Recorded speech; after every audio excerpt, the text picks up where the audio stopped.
बहुत बहुत स्वागत है फ्रेंड्स आप सभी का डीजे एजुकेशन चैनल में।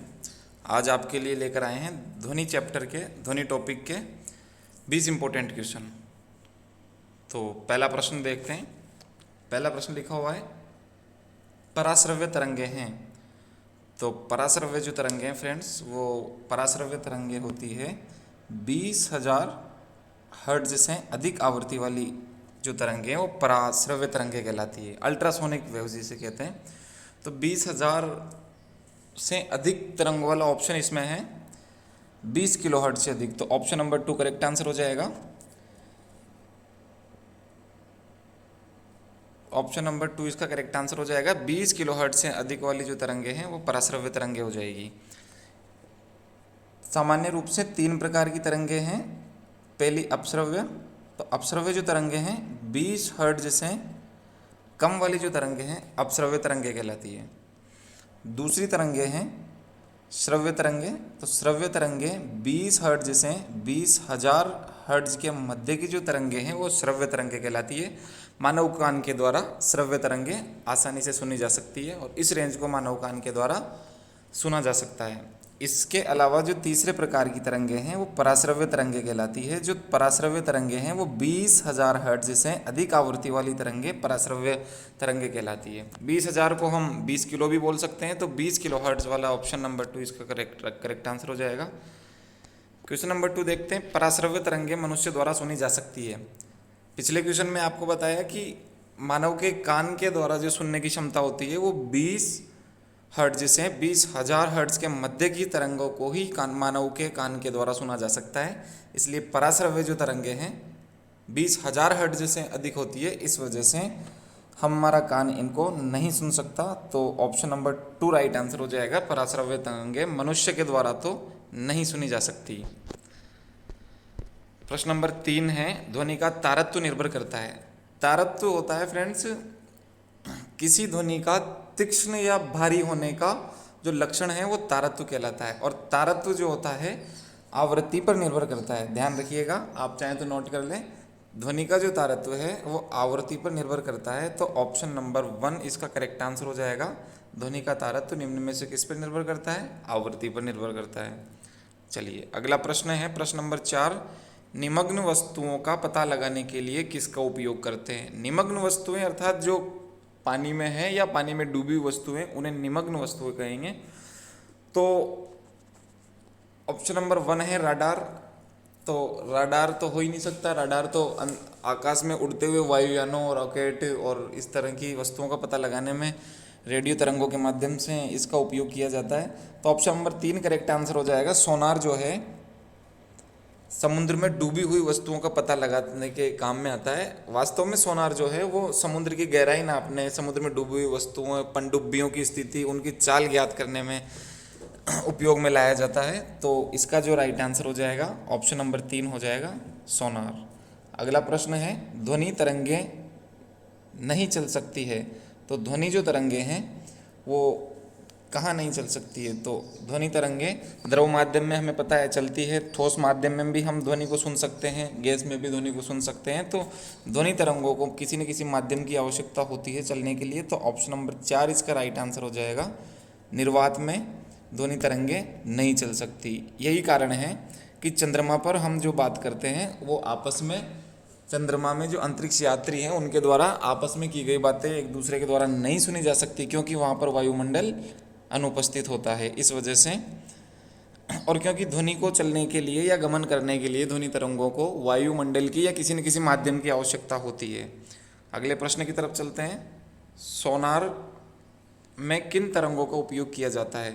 तो अभी हम पढ़ के आए हैं सोनार जो है पराश्रव्य तरंगों का उपयोग करके बनाया जाता है। पराश्रव्य तरंगे 20,000 हर्ट्ज से अधिक की तरंगे पराश्रव्य तरंगे कहलाती है, जिसका उपयोग, एक मुख्य उपयोग है सोनार नामक के उपकरण में। सोनार समुद्र में डूबी हुई वस्तुओं का पता लगाने, समुद्र की गहराई का पता लगाने में हमारे काम में आता है।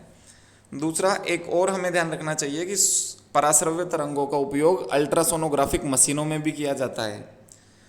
अगले प्रश्न की तरफ चलते हैं। 25 डिग्री तापमान पर किस माध्यम में ध्वनि की गति अधिकतम होगी? तो हमें ध्यान रखना चाहिए ध्वनि की जो गति है वो सबसे अधिक होती है ठोसों में, उससे कम होगी द्रव में और सबसे कम होगी गैस में। तो इसका जो राइट आंसर हो जाएगा वो हो जाएगा लोहे में, क्योंकि लोहा एक ठोस है और हमें पता है कि सबसे जो ध्वनि की गति अधिकतम होती है वो ठोस में होती है। चलिए प्रश्न नंबर 8 भी वही प्रश्न है, किस माध्यम में ध्वनि की गति सबसे अधिक होती है? तो सबसे अधिक सॉलिड में, इससे कम लिक्विड में और इससे कम गैस में होती है। तो इसका जो राइट आंसर हो जाएगा वो ऑप्शन नंबर 1 ठोसों में। अगला प्रश्न, प्रश्न नंबर 9, ध्वनि प्रदूषण या ध्वनि का मापन किया जाता है। तो हमें ध्यान रखना चाहिए कि ध्वनि प्रदूषण या ध्वनि का जो मापन किया जाएगा डेसिबल में किया जाएगा।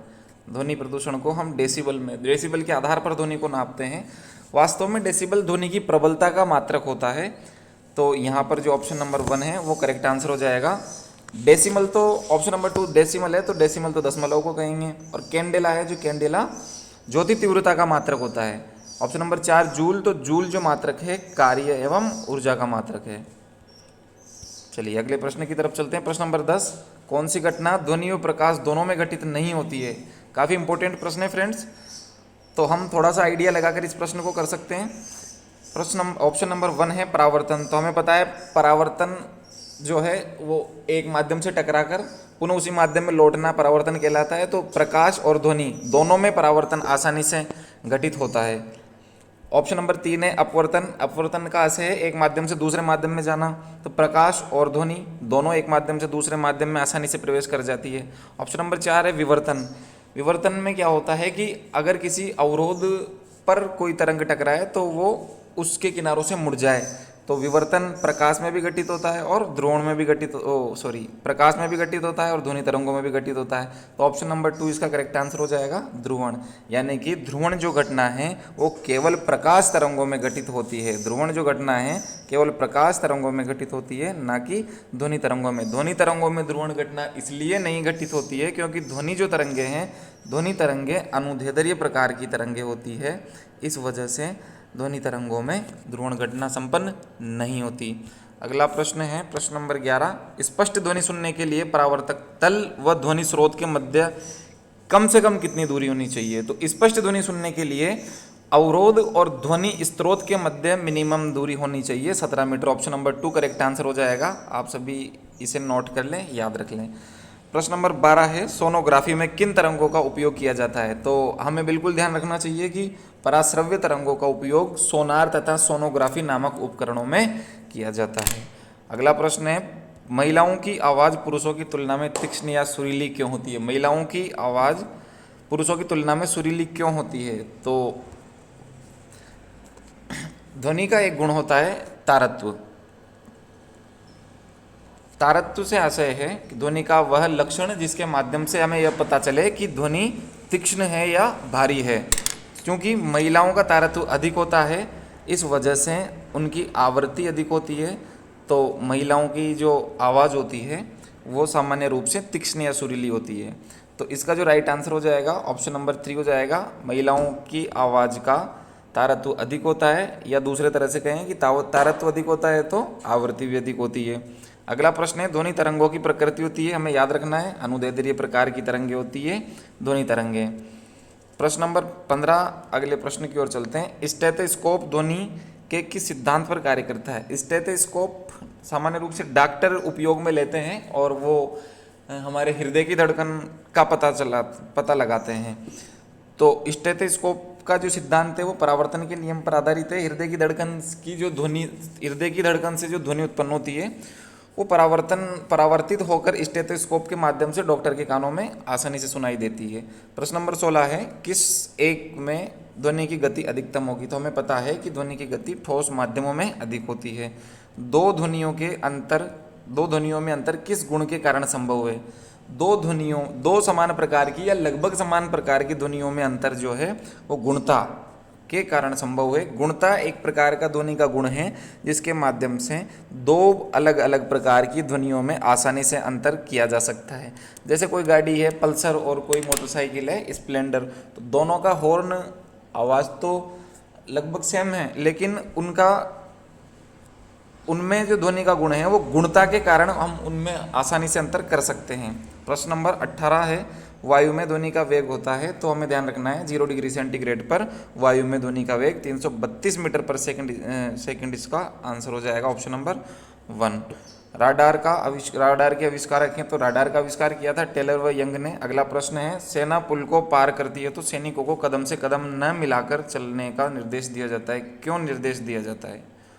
क्योंकि जब सैनिक पुल से कदम मिलाकर चलते हैं तो उस स्थान पर उस ध्वनि के अनुनाद के कारण पुल के टूटने का खतरा रहता है। अनुनाद में आयाम अत्यधिक हो जाता है, इस वजह से पुल के टूटने का खतरा रहता है। तो सामान्य रूप से सैनिकों को जब पुल पर चलते समय कदम से कदम मिलाकर नहीं चलने की सलाह दी जाती है।